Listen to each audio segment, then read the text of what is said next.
Hello guys, এটা real মন্দিরের design কাটতেছি, উপরে টাইলস লাগাইছি মন্দিরে। কমপ্লিট হওয়ার পর আপনাদেরকে নেক্সট ভিডিও আমি দেব।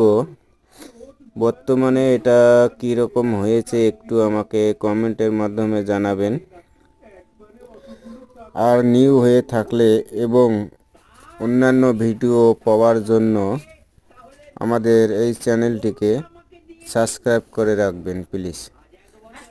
নেক্সট ভিডিও আপনাদেরকে দেব আমি কমপ্লিট হওয়ার পর, এবং আরও অন্যান্য ভিডিও আছে আমি আপলোড দিয়ে তোমাদেরকে শেয়ার করব। এবং যদি কারো দরকার থাকে সেটাও বলতে পারেন। আপনারা সবাই আমাকে কমেন্টের মাধ্যমে জানাবেন প্লিজ। তাই আজকের এইটুকুই। ধন্যবাদ, ভালো থাকবেন।